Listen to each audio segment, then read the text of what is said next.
Hi! Kamusta po na naman po sa inyo mga ka-Ace Honda ko po dyan? Paano po ba natin itong inumpisahan? Itong NMAX version 2. At ito na po guys, na baklas na po namin ang mga inner flarings at outer flarings. All into mga guys ng project po natin. Bali, sa inner flarings po muna ako nag-umpisa po. Bali, nag-PP primer po tayo. Ang gamit ko po, K92. Yun naman po lagi po talaga ang ating ginagamit. Pagdating po sa mga plastic, talagang pong napakakapit nyo po guys. At subukan nyo po, try nyo rin ang K92 lang ang sakalam. Bali dito po guys, bali nakatukot-pulkot nga pala po ako dito ng plastic primer. Gawa po kasi na gusto ko po talaga mas malakas po yung kapit. At kung nakakita na po kayo ng mga inner flarings po ng mga NMAX, yung mga ibang part po dito talagang malalalim po yung design ng pagka-plastic po niya. Parang wrap. At bali naka 3 coat, full coat po ako doon sa mga ganong parte. Gawa po kasi ng kailangan po talaga natin takluban yung alon-alon na po yun, yung design na po na yun. Gawa po kasi ng pag sinabay lang po natin yung design niya at nilublob natin sa high dip, hindi po talaga siya tutugma. Hindi po talaga buhay yung ginawa po natin na pin. Kaya ang tamang step lang po pagdating sa mga ganung plastic, pakinisin nyo lang po. Magliha po kayo ng 240. Pag nalihan nyo na po siya ng 240, mag-mix po kayo ng primer surfacer 1:1. Para sa ganon, pagbugay nyo ay makapal na. Pero huwag po kayo bubuga ng isosolid nyo po agad ng bugahan ng isang bugahan lang. Magkakaroon po kayo doon ng problema. Gawa po kasi ng magbabubbles po yon ng mga maliliit. Medyo mahirap na po pag nagbubbles na po ang pintura. Kasi bawat patong nyo po ng pintura na po ng may mga bubbles, babubbles lang po ng babubbles. Kaya dapat step by step, every 10 to 15 minutes, pag nakapag-coat na po kayo, stop muna po kayo, patuyuin nyo, tapos patong na lang po. Ganun lang po yung tamang process para hindi po kayo mag-problema pagdating na po sa finishing. At dito po guys, napatuyo na natin po siya ng isang araw. Bali, kung mapapansin nyo po, napaglihaan na po natin po yan. Pero magpa-primer pa po ako kasi may mga part po dyan na kita pa po yung design po ng plastic. Kaya talaga kailangan po natin sila matakpan. Gawa po kasi ng parang pag nag-dip na tayo ay maganda po ang pinaka-finishing po. At dito po guys, nag-base color po tayo sa medyo dark yung silver po. Gawa po kasi lang para hindi na po tayo maghabol dun sa pagiging dark po pagdating po sa top coat. Ganito na lang po yung ginagawa kong process. Nagda-dark na po agad ako sa silver para pag nag-finish na po tayo ng forged carbon ay medyo magmumukha na po siya na original po na carbon fiber. Gawa po kasi na nag-dark color na po tayo. At dito po guys, nag-base color po ako dito sa super white. Gawa po kasi ng ang gusto ko po mangyari dito, yung silver ay maging maputi po siya. Kasi mas maganda po yung pagka-silver pag nag-base color po kayo ng white.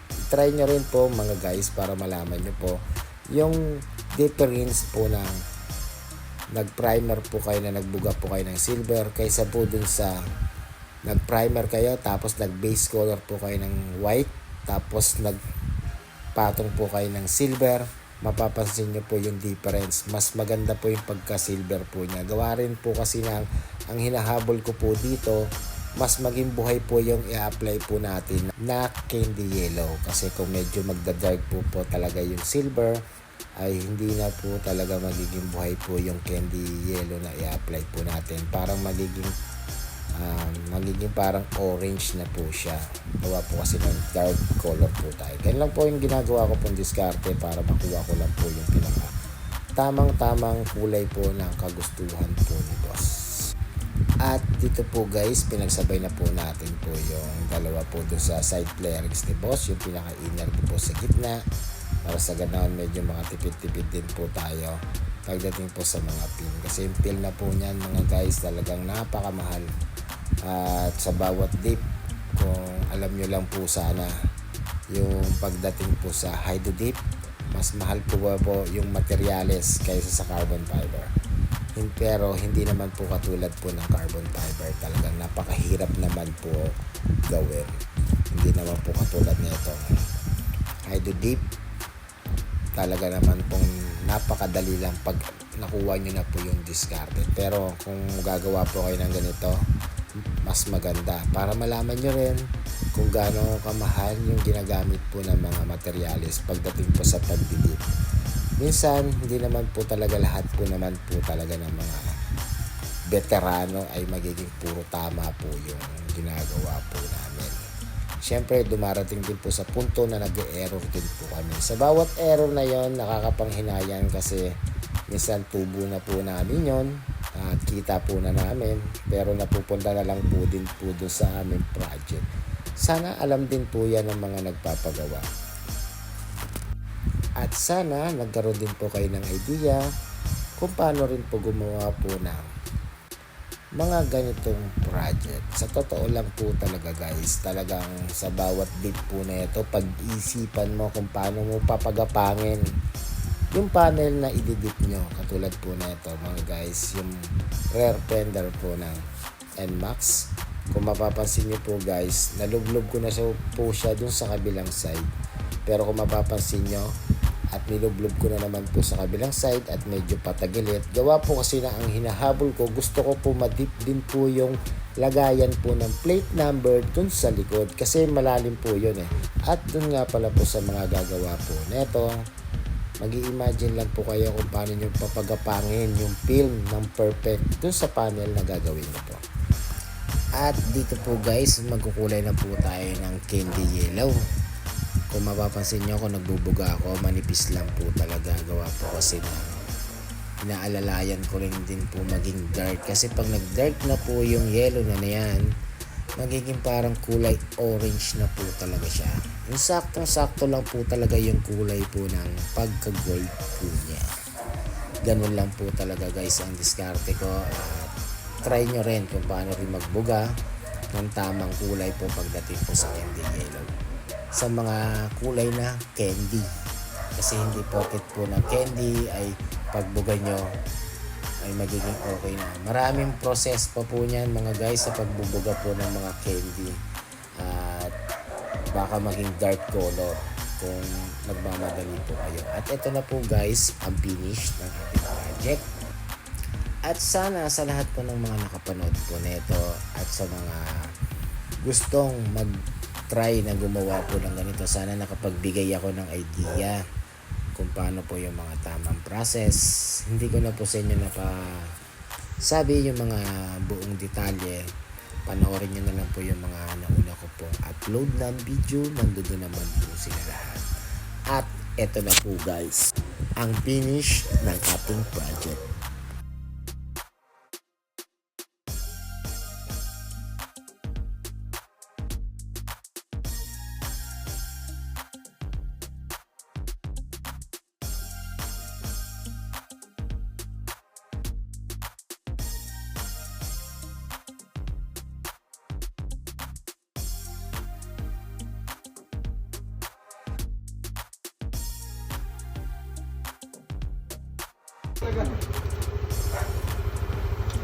Wala kang masabi.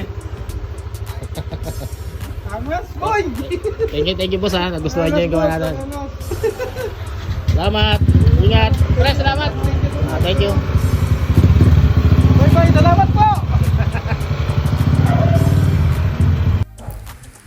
At talaga naman po guys, tuwang-tuwa talaga si boss sa ating ginawa po dito sa kanyang motor. At syempre, mas tuwang-tuwa po ako dahil naibigay ko po yung pinaka-the best na gawa po ni Ace Honda. Muli, kita-kits na lang ulit po tayo mga guys sa next project.